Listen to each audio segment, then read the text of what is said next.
Oke, baik. Assalamualaikum warahmatullahi wabarakatuh. Dan di sini kami dari kelompok 2 ingin melakukan presentasi mengenai kuis pertama pada mata kuliah sinyal dan sistem. Nah, di kelompok ini ada 4 orang, yaitu yang pertama dari saya sendiri, saya Wahyu Abdillah, NIM 04191084. Dan selanjutnya silahkan teman-teman. Perkenalkan, nama saya Stefani Komisarante dengan 04191080. Perkenalkan, nama saya Riko Dwi Saputra dengan NIM 041972. Dan perkenalkan, nama saya Zainul Furqon dengan NIM 04191089. Oke, baik. Terima kasih teman-teman dan silahkan untuk di next. Oke, untuk pertanyaan pertama mengenai shifting, scaling, dan cermin akan dijelaskan oleh teman kami yaitu Riko Dwi Saputra. Silahkan Riko. Ya, berikut ini contoh soal shifting, cermin, dan scaling. Nah, di sini terdapat sebuah gambar ya yang ditentukan yaitu X2 min T per 2. Bisa di next. Nah, langkah 1 yaitu geser atau shifting. Kenapa digeser atau shifting? Karena itu pada soal tentukan yaitu 2 plus 2. Bisa di slide sebelumnya. Nah, itu kan terdapat 2 minus T per 2. Karena itu plus 2, maka pergeserannya mengarah ke kiri. Sedangkan apabila itu bernilai minus 2, maka pergeserannya akan mengarah ke sebelah kanan. Nah, ini sudah terdapat ya gambarnya hasil dari pergeseran sebanyak 2 kali, yaitu berada di minus 5. Tadi kan sebelumnya berada di minus 3, sehingga bergeser sebanyak 2 kali ke kiri sehingga menjadi minus 5. Ya, selanjutnya itu pencerminan. Kenapa bisa pencerminan? Yaitu karena tadi ada T minus 2 minus T per 2. Nah, disitu kan ada minus T. Maka dari minus T-nya itu tersebut, itu merupakan sebuah pencerminan. Apabila dia plus T per 2, maka itu tidak ada pencerminan. Nah, ini sudah seperti pada gambar ini merupakan hasil dari pencerminannya. Nah, yang ini scaling. Kenapa bisa ada scaling itu? Karena tadi pada soal tentukannya itu T per 2, sehingga apabila T per 2 itu maka diperbesar. Dari gambarnya ini sebanyak 2 kali lipatnya. Tadi kan di minus 5, maka sekarang di minus 10. Kemudian sini 0. Gambarnya tetap seperti ini, cuman diperbesar. Nah, apabila di situ scalingnya 2T, maka diperkecil. Tapi yang di soal tentukan ini kan sebanyak minus T per 2. Nah, kalau T per 2 itu diperbesar, sedangkan kalau misalnya 2T itu maka diperkecil. Mungkin itu saja dari saya. Apabila ada kurangnya kami maafkan. Demi terima kasih. Bisa dilanjut. Ya, baik. Untuk pertanyaan kedua, kelinearan dan ketidaklinearan subsistem. Sebelumnya, dalam menentukan linear dan tidak linearnya subsistem, kita perlu melakukan uji linearitas. Nah, diantaranya terdapat 2 cara, yaitu homogeneity dan additivity. Di mana homogeneity ini ketika kita memasukkan input X, maka keluarannya akan Y. Lalu ketika kita menambahkan konstanta di depan input itu, di mana Kx, maka keluarnya harus memiliki konstanta juga di depannya. Jadinya keluarannya menjadi Ky. Lalu untuk additivity, ketika kita memasukkan input X1 dan keluarannya Y1, lalu X2 dan keluarannya Y2, maka ketika kita menambahkan X1 tambah X2, maka keluarannya harus Y1 ditambah Y2. Nah, ketika kita melakukan uji linearitas dengan 2 cara ini, itu sangatlah rumit. Jadi, kita perlu menemukan satu cara untuk menggabungkan 2 uji ini, yaitu dengan cara superposisi, di mana persamaannya yaitu Kx1 plus Kx2 dan menghasilkan keluaran Ky1 ditambah Ky2. Lalu untuk contoh soal pada pertanyaan ini, bisa dilihat di sini soal pertama, dy per dt ditambah t kuadrat yt sama dengan 2t plus 3 xt. Yang kedua, yt dy per dt tambah 3 yt sama dengan xt. Baik, untuk soal pertama, mari kita uji linearitasnya dengan superposisi. Seperti yang persamaan superposisi tadi, yaitu K1X1 ditambah K2X2 dan akan menghasilkan keluaran K1Y1 ditambah K2Y2. Maka kita perlu memasukkan nilai inputnya dulu. Bisa next. Nah, bisa dilihat di sini nilai input untuk K1X1 yaitu D K1Y1 per DT ditambah T kuadrat K1Y1 sama dengan 2T plus 3 K1 X1. Nah, di sini kan bisa dilihat tuh ya, ruas kiri dan ruas kanannya. Oke, itu mohon diperhatikan. Lalu untuk input K2X2 itu D K2Y2 per DT ditambah T kuadrat K2Y2 sama dengan 2T plus 3 K2X2. Nah, kedua input ini lalu kita jumlahkan, maka akan menghasilkan D K1Y1 per DT ditambah T kuadrat K1Y1 ditambah D K2Y2 per DT ditambah T kuadrat K2Y2. Nah, di sini untuk ruas kirinya ya, karena dia ada dua masukan, jadi masukannya dijabarkan ya, sama dengan 2T plus 3 K1Y1 ditambah 2T plus 3 K2Y2. Lalu karena di sini memiliki suku yang sama, di mana K1Y1 dan maksud saya D per DT dan T kuadrat, lalu sukunya sama K1Y1 dan K2Y2, maka bisa kita sederhanakan menjadi D per DT dalam kurung K1Y1 tambah K2Y2 ditambah T kuadrat K1Y1 tambah K2Y2. Lalu untuk ruas sebelah kanannya juga seperti itu, disederhanakan 2T plus 3 K1X1 ditambah K2X2.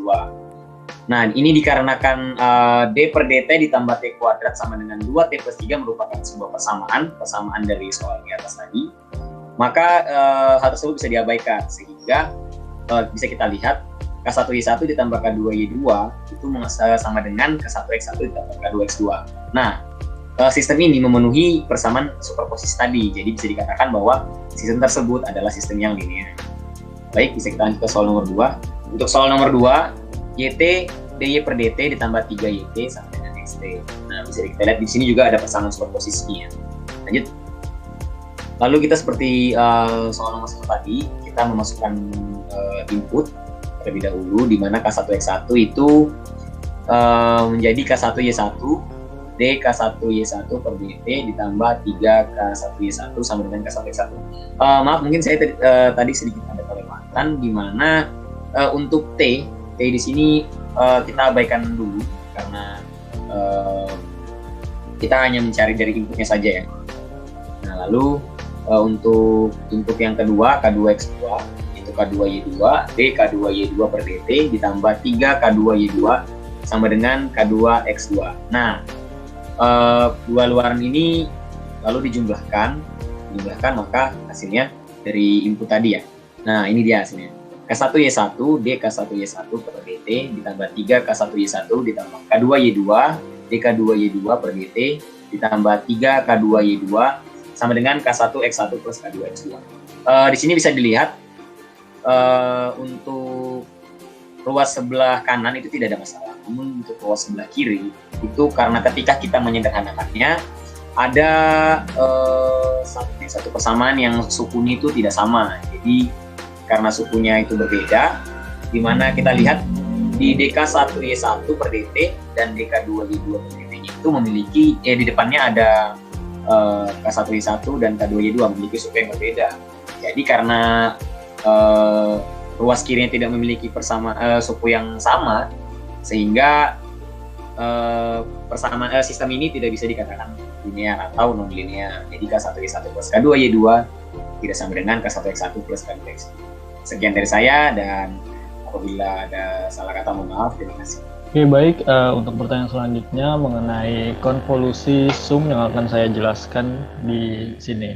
Oke, silakan next. Oke, untuk konvolusi sum sendiri di sini saya menggunakan dua sinyal, yang dimana konvolusi sum ini kita gunakan rumus sebagai berikut, yang dimana sudah tertera pada layar ya, pada PPT, yang dimana YN sama dengan sigma X M H dikali min M plus N. Nah, di sini saya menggunakan dua sinyal, yang dimana sinyal pertama yaitu XM sama dengan 1, 2, 3, dan sinyal kedua yaitu HM sama dengan 2, 1, 3. Nah, untuk langkah selanjutnya kita membalik sinyal kedua, yaitu HM.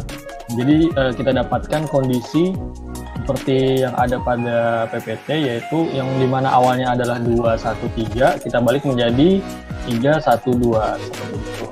Dan untuk step selanjutnya, untuk langkah selanjutnya kita melakukan pergeseran dan juga melakukan penjumlahan, yang dimana yang pertama itu ada H-M, yang dimana yang pertama kita melakukan pergeseran, kita dapatkan pergeseran, dan untuk di awalnya kita memulai dari angka 2 dari sinyal 312, dan untuk langkah selanjutnya kita lakukan pergeseran lagi untuk H-M+1, kita dapatkan hasil sinyal yang di tengah yaitu adalah 1, dan selanjutnya untuk H-M+2 kita geser lagi hingga kita dapatkan nilai yang akan kita pakai yaitu angka 3, dan selanjutnya kita lakukan pergeseran lagi untuk H-M+3, kita lakukan pergeseran lalu kita dapatkan angka yang akan kita gunakan yaitu angka 0, dan selanjutnya kita lakukan pergeseran lagi untuk H-M+4, kita dapatkan hasilnya yaitu 0 juga, dan untuk yang terakhir itu ada H-M+5, kita geser lagi dan kita dapatkan yaitu angkanya yaitu 0 juga seperti itu.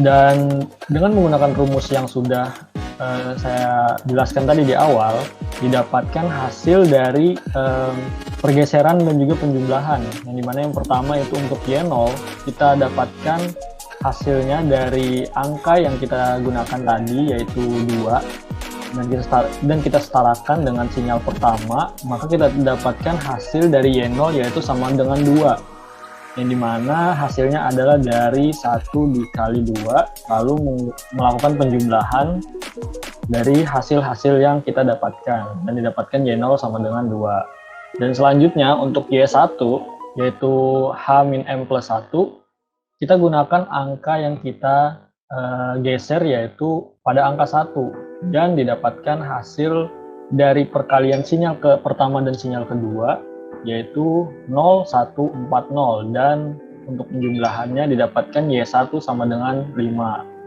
Dan selanjutnya untuk Y2 yaitu H-M+2 kita geser lagi dan kita gunakan angka yaitu angka 3, yang dimana hasil dari perkalian dari sinyal pertama dan sinyal kedua kita dapatkan hasilnya yaitu 3, 2, dan 6, lalu kita jumlahkan, maka hasil dari Y2 sama dengan 11 seperti itu. Dan selanjutnya untuk Y3 sendiri yaitu H-M+3, kita geser lagi dan kita gunakan angka 0 pada sinyal yang kita gunakan, dan untuk hasil dari perkalian dari sinyal pertama dan sinyal kedua didapatkan hasil yaitu sebesar 0,630, dan didapatkan hasil dari penjumlahan tersebut Y3 sama dengan 9, yaitu 6 ditambah 3 seperti itu. Dan selanjutnya ada Y4 atau H-M+4, yang dimana kita geser lagi sekali dan didapatkan hasilnya yaitu sama dengan 0, angka yang kita gunakan, lalu hasil perkalian dari sinyal pertama dan sinyal kedua pada Y4 itu sama dengan 0,0900, dan didapatkan hasil dari Y4 itu sama dengan 9, karena pada penjumlahannya yaitu hanya angka 9. Nah, dan yang terakhir yaitu pada Y5 atau H-M+5 itu kita gunakan angka 0 juga untuk yang terakhir, dan untuk hasil perkalian dari sinyal pertama dan sinyal kedua pada Y5 kita dapatkan hasil yaitu sama dengan 0,00000 sebanyak 6 kali, dan hasilnya yaitu Y5 sama dengan 6.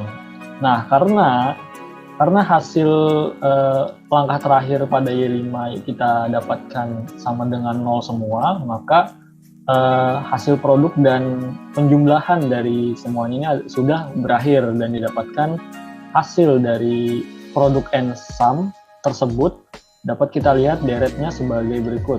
Nah, hasil dari produk dan sumnya yaitu 2, 5, 11, 9, dan 9. Dan didapatkan hasil untuk secara grafis dapat kita lihat sebagai berikut, yang dimana pada Y0 sendiri kita dapatkan angka 2, dan pada Y1 kita dapatkan angka 5, dan Y2 kita dapatkan 11, Y3 kita dapatkan 9, dan juga 4 kita dapatkan angka 9. Dan dimana karena Y5 sama dengan 0, maka tidak kita tuliskan seperti itu.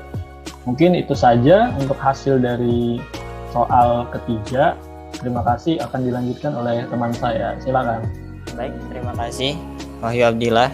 Selanjutnya yaitu konvolusi integral. Nah, yang akan saya bawakan sendiri. Nah, ini untuk contoh soal konvolusi integral. Baik, di sini terdapat soal dari konvolusi integral yang mana dua buah isyarat mempunyai batas atau interval sebagai berikut. Ya, ini untuk batas intervalnya ya. Yang pertama untuk xt-nya, dia akan bernilai 1 ketika 0 kurang dari t kurang dari 2. Dan dia akan bernilai 0 ketika t lainnya. Lalu untuk isyarat yang kedua yaitu ht akan bernilai 1 ketika dia berada di interval min 1 kurang dari t kurang dari 1 dan akan bernilai 0 untuk t lainnya. Ini yang diketahui ya dalam soal seperti ini. Lalu yang ditanya apa sih? Nah, ini yang ditanya, carilah sinyal YT yang merupakan hasil konvolusi dua isyarat tersebut. Nah, untuk penyelesaiannya, nah seperti yang kita ketahui ya, rumus YT sendiri untuk mencari dua isyarat tadi, kita menggunakan fungsi YT untuk mencari nilai dari dua isyarat tersebut.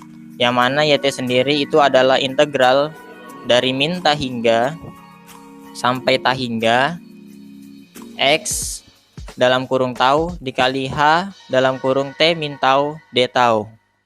Nah, yang mana yang kita ketahui tadi xt-nya itu kan akan bernilai 1 dan akan bernilai 0 itu dengan interval yang ada di sini. Berarti kalau kita mengubah dari xt menjadi x tau yang intervalnya terdapat T, kita ubah menjadi tau seperti ini. Ini untuk interval dari x tau. Lalu selanjutnya untuk H dalam kurung T min tau. Nah, tadi kan yang diketahui kan tadi cuman H dalam kurung T ya. Nah, T-nya itu berada di sini. Sekarang kita ubah yang T yang ada di sini, kita ubah menjadi T min tau.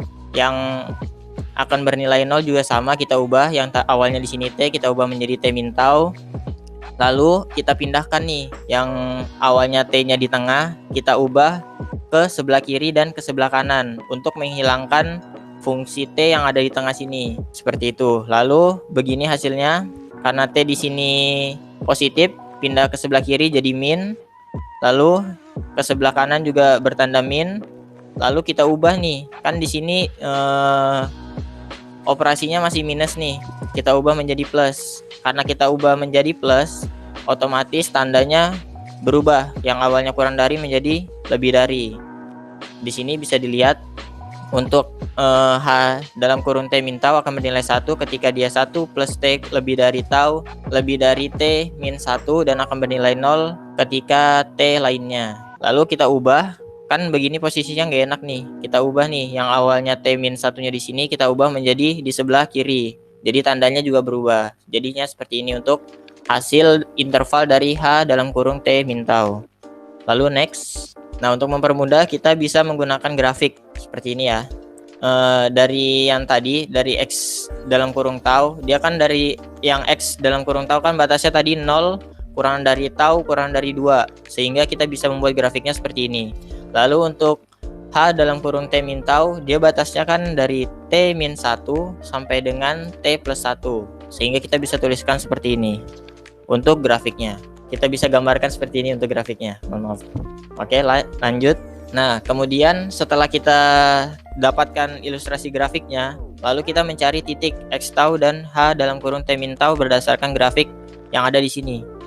Nah, ini dia untuk mencari XT dan H dalam kurung T min tau-nya. Kita menggunakan permisalan. Nah, ketika saat T sama dengan 0, maka dia intervalnya kan tadi T-nya di sini menggunakan T min 1 dan T plus 1 ya. Nah, ketika T kita ubah menjadi 0, maka dia posisinya tetap. Sehingga antara H dalam kurung T min tau dan X dalam kurung tau, dia akan menghasilkan grafik seperti ini. Jadi dia yang bagian sini, setengah bagian dari H T min tau ini ada di bagian X tau-nya. Jadi seperti ini ya, dia saling beririsan. setengah bagiannya saling beririsan. Lalu selanjutnya ketika T-nya kita masukkan sama dengan 1 di sini, berarti 1 min 1 sama dengan 0. Lalu yang ini juga, nah di sini 1 plus 1 sama dengan 2. Sehingga dia geser, yang awalnya di min 1 digeser jadi 0 di sini. Yang awalnya di sini 1 digeser menjadi 2. Sehingga antara HT min tau dan X tau dia saling beririsan semuanya.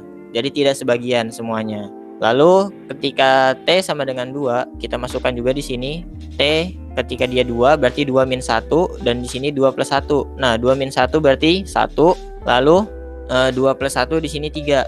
Nah, di sini sama seperti saat T sama dengan 0. Dia beririsan sebagian saja. Lalu selanjutnya saat T sama dengan 3. Nah, saat T sama dengan 3, kita masukkan di sini nilainya 3, berarti 3 min 1 2. Lalu 3 ditambah 1 4. Antara sinyal HT min tau dan X tau dia sudah mulai terpisah nih. Dia hanya bertemu di ujungnya sini saja. Nah, hal itu pun juga terjadi ketika T sama dengan min 1. Dia hanya bertemu di ujungnya saja, tidak saling beririsan. Hanya di sini saja. Nah, karena di sini sudah sampai di sini, sudah sampai di ujungnya saja dia beririsan, dan ini juga, sehingga kita tidak perlu mencari saat T sama dengan 4 dan saat T sama dengan min 2, karena dia pasti sudah berpisah. Yang T min 1 dia berpisah ke sebelah kiri, yang saat T sama dengan 3 dia berpisah semakin jauh ke kanan. Kalau lebih dari 3 dia akan berpisah semakin jauh ke kanan. Yang ini juga semakin jauh ke kiri berarti. Oke, lanjut. Nah, nilai YT berdasarkan grafik yang sudah kita dapatkan tadi di atas. Nah, ini ya. Nah, kan tadi untuk intervalnya ya, di sini interval ketika dia beririsan, di sini luas daerah yang beririsan sini dia intervalnya berada di min 1 kurang dari sama dengan T kurang dari 1. Dan ini juga intervalnya pada saat dia beririsan, luas daerah yang ketika mereka beririsan, ini intervalnya, sehingga kita bisa mencari nilai YT-nya. Nah, ketika saat YT min 1 kurang dari T kurang dari 1, dia akan menghasilkan perkaliannya itu akan bernilai 1. Nah, turunan dari integral dari 1 ini adalah tau. Baru kita masukkan batas bawah dan batas atasnya, yang mana batas bawahnya 0 dan batas atasnya dia T plus 1. Kenapa bisa 0 dan T plus 1 di sini ya? Nah, di sini dia mulainya dari 0. Nah, kenapa dia bisa T plus 1? Karena dia yang di sini ujung dari HT min taunya ini berada di sini, sehingga dia menggunakan batas atasnya T plus 1. Sehingga ketika kita masukkan taunya menjadi T plus 1, T plus 1 nya kita masukkan ke dalam tau, maka YT nya akan bernilai T plus 1. Itu untuk yang grafik pertama. Lalu saat grafik kedua, saat T sama dengan 1, nah nilai YT nya ini merupakan perkalian XT dan XT dalam kurung XT min tau D tau, yang mana panjang dari grafik tadi, luasan daerah tadi itu sama dengan 2 dikali 1. Kan yang kita cari luas daerahnya ya, luas daerah. Berarti di sini bisa kita kalikan panjang dikali lebarnya, sehingga menghasilkan nilai YT sama dengan 2. Nah, lalu saat T sama dengan ini sama ya. Harusnya ini yang tadi ya. Mungkin salah masukin tadi. Harusnya yang itu yang ini, yang 1 kurang dari T kurang dari sama dengan 3. Nah, kalau itu mohon maaf ya, kalau yang tadi intervalnya yang ini ya, 1 kurang dari T kurang dari sama dengan 3, berarti di situ kita masukkan untuk batas bawahnya. Untuk batas bawahnya berarti kita masukkan tadi nilainya. Untuk batas bawahnya kita masukkan nilainya T-1. Kenapa kita masukkan T-1? Karena dia ujungnya di sini merupakan yang ini dari HT min tau, sehingga kita masukkan batas bawahnya T-1. Lalu batas atasnya kita masukkan nilainya itu 2, karena ujung dari luasan daerahnya di sini 2. Seperti itu. Sehingga hasilnya itu harusnya di sini nanti T plus 3. Ini T plus 3. Salah masukkan gambar sepertinya. Lalu untuk saat T lebih dari 3, dia mempunyai nilai 0 karena dia tidak ada luasan daerah yang terjadi. Sama juga dengan saat min 1 kurang dari T, dia juga tidak ada luasan daerah yang terjadi, sehingga YT-nya bernilai 0. Lalu selanjutnya, karena kita sudah mendapatkan nilai YT-nya, maka kita bisa tulis nih batas nilai YT-nya. akan bernilai 0 ketika dia min 1 kurang dari T, akan bernilai T plus 1 ketika min 1 kurang dari sama dengan T kurang dari 1, akan bernilai 2 ketika T sama dengan 1, dan akan bernilai min T plus 3 ketika 1 kurang dari T kurang dari sama dengan 3, dan akan bernilai 0 ketika dia T lebih dari 3. Sehingga berdasarkan batas YT yang sudah kita dapatkan ini, kita bisa menuliskannya pada grafik seperti ini. Nah, di sini ketika T sama dengan 1, di sini T sama dengan 1, dia bernilai 2. Nah, ketika dia 1 kurang dari T kurang dari sama dengan 3, dia akan bernilai min T plus 3, sehingga grafiknya turun di sini. Kalau yang T plus 1-nya di sini kan T plus 1 dengan batas min 1 kurang dari sama dengan T kurang dari 1, dia T plus 1 nih, berarti dia naik di sini. Jadi hasil akhir grafiknya seperti ini untuk konvolusi integral. Mungkin itu saja penjelasan dari saya, kurang lebihnya mohon dimaafkan. Wassalamualaikum warahmatullahi wabarakatuh. Saya kembalikan ke Wahyu Abdillah. Waalaikumsalam warahmatullahi wabarakatuh. Terima kasih untuk teman-teman semua yang sudah menjelaskan 4 soal untuk kuis pada mata kuliah sinyal dan sistem. Mungkin itu saja dari kami kelompok 2. Jika ada salah pada jawaban yang kami kerjakan, mohon dimaklumi. Itu saja. Terima kasih. Wassalamualaikum warahmatullahi wabarakatuh.